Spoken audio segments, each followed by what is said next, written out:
পঞ্চম এই পর্বে আমরা কি দেখব? এই পর্বে দেখব হচ্ছে এই যে এইগুলো দেখ, এটাকে এইগুলো বলা হয় ফরম্যাটিং করা। ঠিক আছে, একটু আগে দেখছেন না ফরম্যাট করে আমরা কিভাবে ক্লিয়ার করি, আর এগুলো তো আমরা ফরম্যাট করব।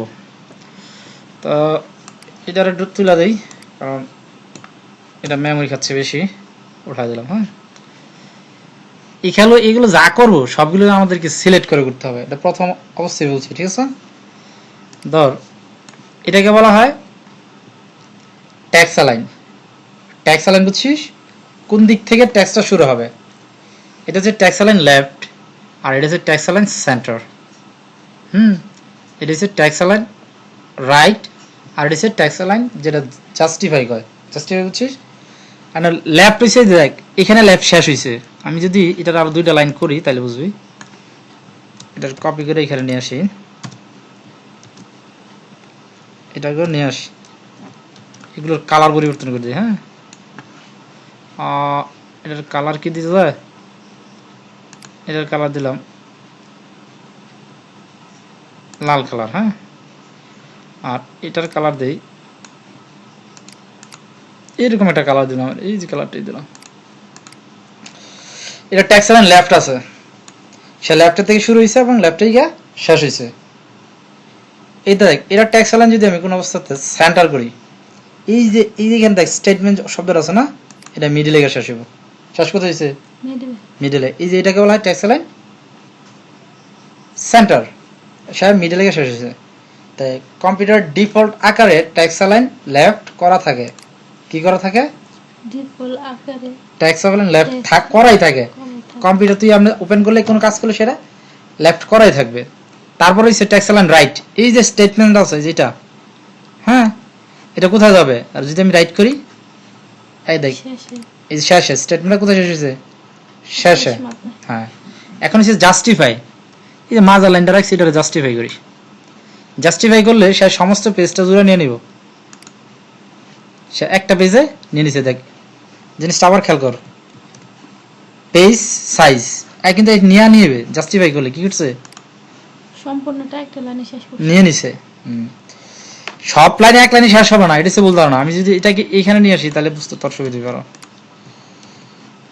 এখানে যদি আমি এটা ধরি আর এখানে যদি জাস্টিফাই করি, কি করছে? সে জায়গা পায় না, এখানে এনে সে শেষ করছে। জাস্টিফাই করার কারণে কি করছে? সেখানে শেষ করছে। আমি যদি এটাকে লেফট করে নিই, আগে যাবে তো লেফট করে নিছে, এখন যদি করি সে কি করছে? চেষ্টা করছে। একটু খেয়াল কর, এখানে এই যে এইটুকু আছে এটা কিন্তু সে উপরে নিয়ে নিছে এবং সব লেখার মান সমান করছে। এটাকে বলা হয় জাস্টিফাই। আর এখানে দেখ এগুলো বলা হয় বুলেট। বুলেট তো বুঝিস, ওই যে আমরা যে কোন 1 2 3 4 5 6 আছে না, চিহ্ন। হ্যাঁ, চিহ্ন। ধর এই যে লেখাটা, আমি যদি এখানে বুলেটে ক্লিক করি, দেখ এর আগে একটা বুলেট চিহ্ন আছে, প্রতীক। এখন যদি আমি এন্টার চাপি, দেখ আরেকটা বুলেট চিহ্ন আসবে। এখন যদি আমি এখানে লিখি 1 2, আবার যে এন্টার দিয়ে আরেকটা বুলেট আছে। ঠিক আছে, সেটা তো বুঝাচ্ছে আলাদা আলাদা এগুলো লাইন, অর্থাৎ প্যারা বা আলাদা আলাদা কোনো বিশেষ কোনো লেখাকে বোঝাচ্ছে সে, তুই বুলেট ইউজ করতে পারিস। তা এখানে এই বুলেটগুলোকে এখানে ক্লিক করলে বিভিন্ন ধরনের বুলেট পাবি। দেখছিস এই যে বুলেটস, এটাকে বলা হয় বুলেটস। এখানে দেখ বিভিন্ন ধরনের বুলেটস পাবি। আবার তুই চাইলে নিজেও বানিয়ে নিতে পারবি, এই যে ডিফাইন নিউ বুলেটস, তুই চাইলে নিজেও একটা বুলেটস বানিয়ে নিতে পারবি। ঠিক আছে, এই যে পিকচারের মাধ্যমে তুই বানাইতে পারিস। ওয়ার্ক অফলাইন, হ্যাঁ, ওয়ার্ক অফলাইনে যদি ক্লিক করিস তাহলে তোর এখানে নিয়ে আসবে। এখানে আমি কোনো বুলেট বানাই নাই, আমি যদি এটাকে বুলেট বানাইতে চাই হবে? দেখছি এই পেজের মাথায় নিয়ে আসছে, কারণ এটা তো বুলেট বানানো সম্ভব না। আমাকে ছোট একটা ইমেজ বানাইতে হবে, ছোট ইমেজ। ইমেজটার উইথ কত হবে? 15-20। ঠিক আছে, ছোট একটা ইমেজ আমাকে বানায় নিতে হবে বুলেটের জন্য। দেখ এই যে একটা বুলেট হয়েছে, কিন্তু এটা কাজ করবে? কাজ করবে না। এটা কি কাজ করবে? বুলেট শেপ হয়েছে, দেখ এখানে আসতেছে, কাজ করতেছে? কাজ করবে না। কিন্তু এগুলো কাজ করতেছে, কারণ এটা অত্যাধিক বড়। বুলেট কি হতে হবে? ছোট হতে হবে। কিন্তু জায়গা নিচ্ছে, দেখ কিন্তু জায়গা নিচ্ছে, খেয়াল করে দেখ। জায়গা নিচ্ছে না, জি কিন্তু সে শো করতে পারতেছে না। নান দিলে নান। এখন যদি আমি বুলেটসে যাই আবার, এই যে বুলেট দরকার, এরকম বুলেট দরকার, নিজে বুলেট বানায় নিতে পারবি, সমস্যা হবে আর। না এরপর হচ্ছে নাম্বার, এই যে এগুলো হচ্ছে নাম্বার, কেমনে দিবি নাম্বার, এগুলো 1 2 3 4 ABCD রোমান সংখ্যা, ঠিক আছে, ABCD বড়তের আবার রোমান সংখ্যা, আবার নিজে চাইলে নিজে বানায় নিতে পারবি। ডিফাইন নাম্বার ফরম্যাট, আমি এই যেরকম ডিফাইন নাম্বার ফরম্যাট এখান থেকে আমি বানায় নিতে পারবো, ঠিক আছে। জি ফন্ট, বিভিন্ন ফন্ট আমি ইয়ে করে নিতে পারবো, যেটাকে বলে ফন্ট। এখানে বিভিন্ন ফন্ট দেখাবে, কি ফন্ট যদি বানিয়ে নিতে চাচ্ছিস। এইগুলো সবচেয়ে সুবিধা হচ্ছে অফিস 2010 থেকে এগুলো শুরু হয়েছে, নিজে বানায় নেওয়া। আগে এগুলো বানানো যেত না, 2004 বা 2000 যেগুলো আছে এরকম বানানো যেত না। যেগুলো দেওয়া ছিল অফিসে এইগুলো ইউজ করা লাগতো, এখন তুই বানিয়ে নিতে পারবি। আচ্ছা, আমি ফটোশপটা বানায় পরে সময় দেখাবো, ঠিক আছে। জি এইগুলো হচ্ছে তোর ইয়ার ক্ষেত্রে, এগুলো হচ্ছে নাম্বার, এখানে আছে এইগুলো আছে, দেখ এই যে লিস্ট আকারে, হ্যাঁ, এই যে এরকম লিস্ট আকার দেখে, প্রথমটা স্টার আসবে, পরেরটা ইয়ে আসবে, এরকম তুই যখন একটা ভিতরে একটা ঢোকাবি। তা আমাদের এগুলো দরকার নেই, হ্যাঁ, আমরা সাধারণত বুলেট আর নাম্বারই ইউজ করি। তো এইগুলো তো আমাদের দেখা হয়ে গেল। তাহলে এটা কি, লাইন প্যারাগ্রাফ স্পেসিং, একটা লাইন থেকে আরেকটা লাইনের দূরত্ব কতটুকু হবে দেখছিস, নিচে কিন্তু নামতেছে। জি এগুলো কিন্তু পয়েন্ট, কত পয়েন্ট যাচ্ছে, 1 ইঞ্চি 1.5 ইঞ্চি এরকম, ঠিক আছে, পিটি হিসেবে ধরা হয় এখানে।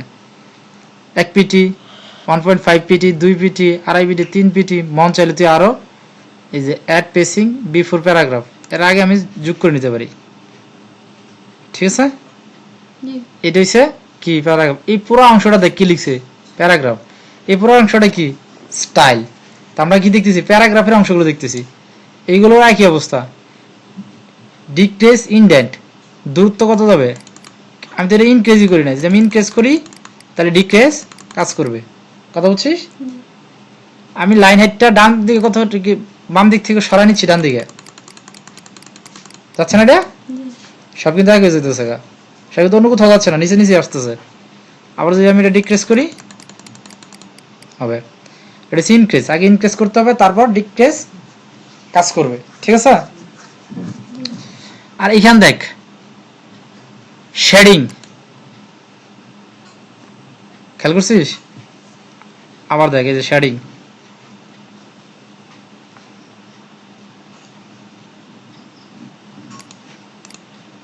যেগুলো ফাঁকা আছে, হ্যাঁ, এটা শেডকে পূর্ণ করে দিয়েছি, যে এইখান থেকে এই পর্যন্ত,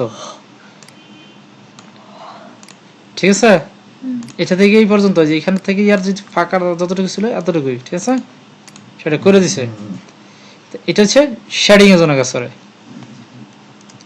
এই কালারটা কিসের জন্য কাজ করে, শেডিং শেডিং, অর্থাৎ সে কোথায় কোথায় আছে সে দেখাবে কতটুকু দূরে আছে। এটা হচ্ছে, এটাকে বলা হয় বর্ডার। আমি যদি বর্ডারে ক্লিক করি অনেক ধরনের বর্ডার আসবে,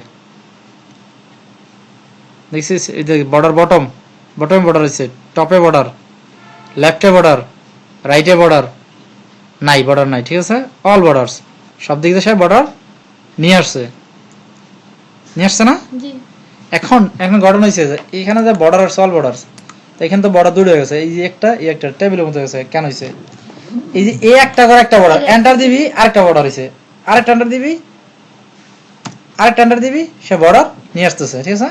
জি এই পর্যন্ত একটা দা শেষ, এখানে একটা শেষ, এখানে একটা শেষ, এখানে একটা শেষ, ঠিক আছে, সে অল বর্ডার এইভাবে শো করতেছে। সে প্রতিটা এন্টারটাকে একটা করে সেপারেশন ধরে নিচ্ছে, ঠিক আছে। এগুলো বর্ডারের কাজ।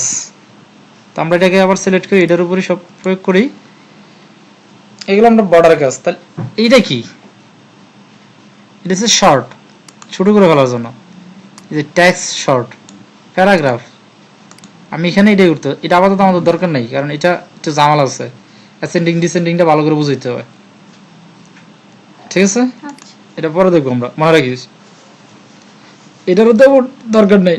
এটা শ্যাডো হাইলাইট, এটা লেখার শেষে কিরকম দেখাবে, ওই যে তারপরে অনেক সময় আসলে আমরা ট্যাব দিলেই আসে ওই গড় গড় গড় আছে, এরকম দেখাবে সে, ঠিক আছে। এটার দরকার নাই আমাদের, এইগুলো এটা পরে আমরা এটা দেখে নেবো। হ্যাঁ, এটা দেখি আজকে শেষ। প্যারাগ্রাফ হ্যাঁ, প্যারাগ্রাফ শেষ হয়ে গেছে। তারপর দেখবো আমরা এইটুকু অর্থাৎ স্টাইলটা, এরপরে ফাইন্ড রিপ্লেস দেখে শেষ। হ্যাঁ।